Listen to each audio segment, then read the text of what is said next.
All right, I'm joined by Austin Ward on the field here at Memorial Stadium, Ohio State. Ryan Day called it an ugly win. It's a road win and a sold-out crowd over a top 20 team, in which was never in doubt. Fourth quarter was not great. I think we can all agree that. Initial thoughts from the Buckeyes win? Well, do you know what can happen if you have 3 elite quarters? The fourth one maybe doesn't have to be perfect. And look, I know that there are things that we can nitpick about Ohio State's performance on Saturday here at Memorial Stadium against Illinois. But as you mentioned, it is not easy to go on the road in the Big Ten. This is a top 20 opponent. Yes, Indiana blitzed them a month ago. This was a really good offense, passing offense for Illinois. I thought they had a good plan on defense. They made Ohio State work for it, especially in the red zone. And we can talk about some of those recurring issues for them, but this defense showed off another gear with 3 takeaways, and that set up some short field position opportunities for Ohio State that they capitalize on. And look, Ryan Day will say next week, I'm sure, that it is 4-quarter games and you have to be ready to play all 60 minutes. And they lost some focus down the stretch. He was upfront about that and honest. But over the course of a long season, if you build large leads, you're probably going to have some opportunities where you don't have to mash the pedal all the way down. I just keep thinking about how Ohio State has won every game in such similar fashion.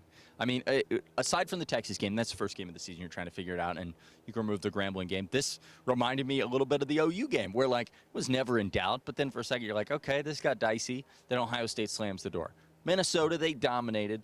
Washington, same thing. It feels like this offense, when it needs to kick into that gear, if I said you have to have a touchdown this drive, they would have it in 4 plays. Do you agree? What then do you think is halting them when they do get down in the red zone on some of these drives? Yeah, I think they're searching for something. And there's been years past where we've talked about Ohio State and Ryan Day, and is he trying to prove something? Is it a battle of toughness? Are you trying to send a message to someone, whether that's your own team or your opponents or Jim Harbaugh or whatever else? And I think there's been some element of that with these 3 and 4 tight end groups and telegraphing to opponents what they're going to do. And on the one hand, you can say you're the more physical, talented team. You should be able to give them the playbook and still go execute in the red zone and finish off drives with the ground game.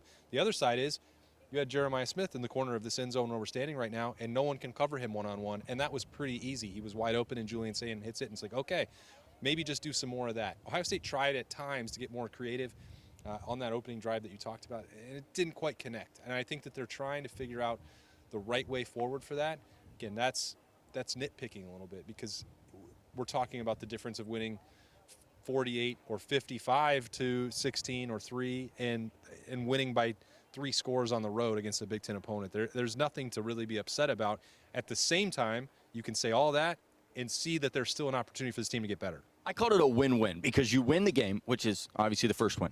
And then the second win is the fact that Ryan Day gets to get in that champions meeting tomorrow and circle some things and say, we can do this better. And Matt Patricia has some things that he can lean on the defense and say, guys, this cannot happen, which he hasn't had much of this year. 2 touchdowns. That's ridiculous. That is the equal amount to the whole season. But it's not actually ridiculous because this defense is so good, and it's just a stat. They won the game.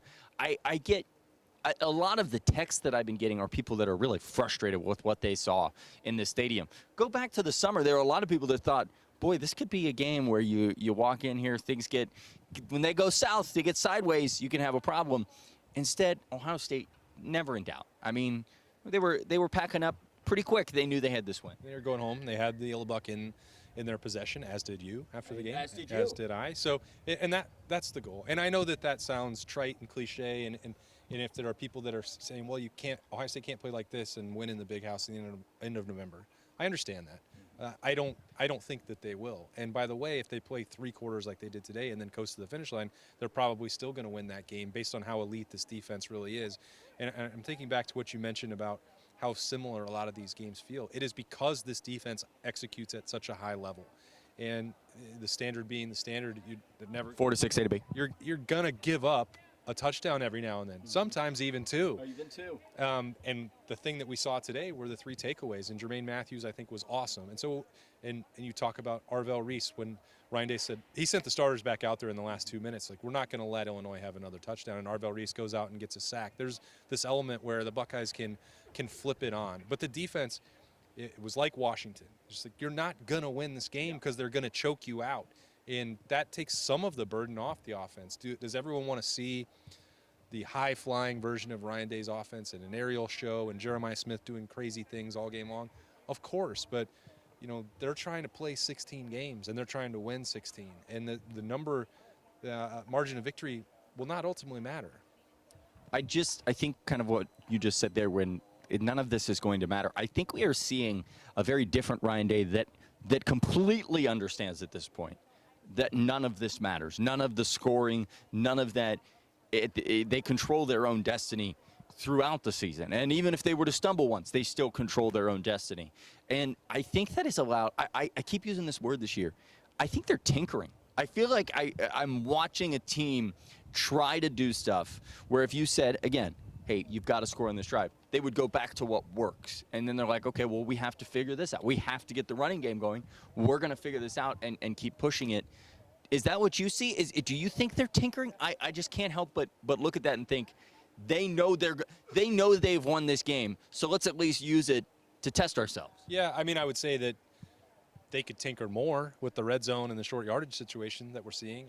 I'm not sure that they've been all that creative or pushing the envelope in terms of solutions for that right now. So I do agree with you that there are a lot of things from week to week that are changing and that are evolving, and I think that that's important to keep in mind.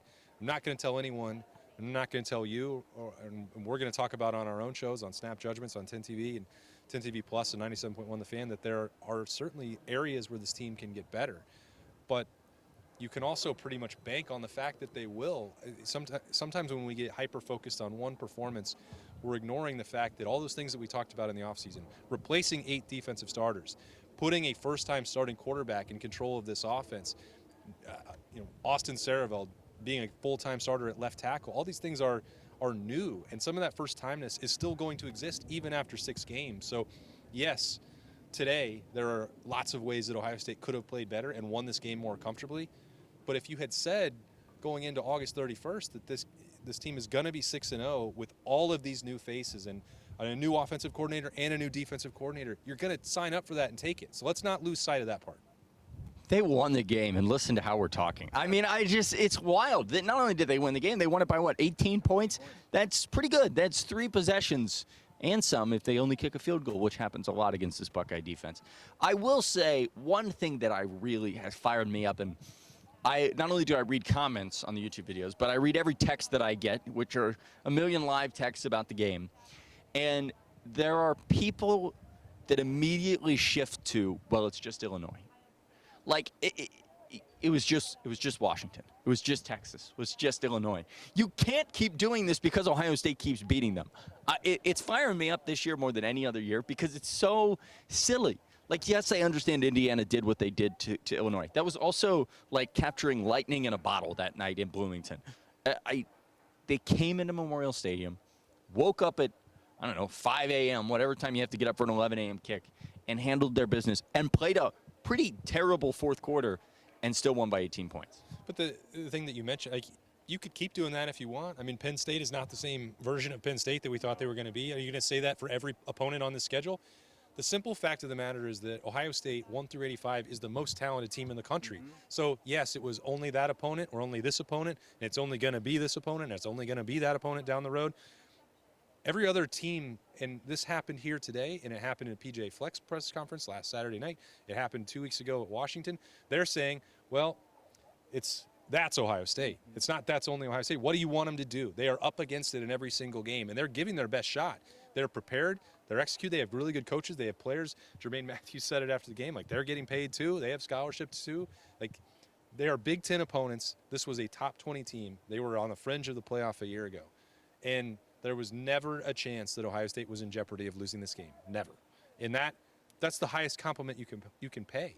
They can play better, and they will play better. I'm very confident in that.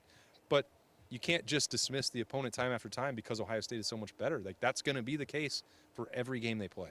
I think that if you want to be frustrated with the way that this went down the stretch, and that Ohio State really could have won this game with 55 points in a heartbeat, I think Ryan Day would admit that. They could have, if things had gone a little differently, they could have absolutely blown the doors off Illinois. But I think frustration or a little bit of, that stinks that they didn't do that is one thing. I don't think there should be concern. I mean, there's always areas of concern, but like you talk about the red zone, and maybe I'm wrong here. I think Ryan Day has, in big bold letters in his office, score by running the football in the red zone. And they're going to continue to try to do that. Well, someone should take that sign down. I don't know, but I don't think they need to, because I think that they know if worse comes to worse, they can snap the ball and 4 will be wide open to throw the ball to. So I think they want to say, hey, guys, yes, we could just throw it out there to Carnell and let him make a great grab. But what if we really figure this out with Donaldson? Yeah. What if we figure this out with the O-line? That way, when they get to a team, maybe it's Miami, that is going to match up a little better with Jeremiah, and they have to run the football, then they can. They've done it. They've figured it out. I think that is the whole mindset right now for Ohio State is and I don't think teams get this opportunity. Most teams come into this game, and they have one thing circled. It's win. Yeah. Ohio State has the luxury to go on the road to Washington, on the road to Illinois, now go to Wisconsin, and find ways to win.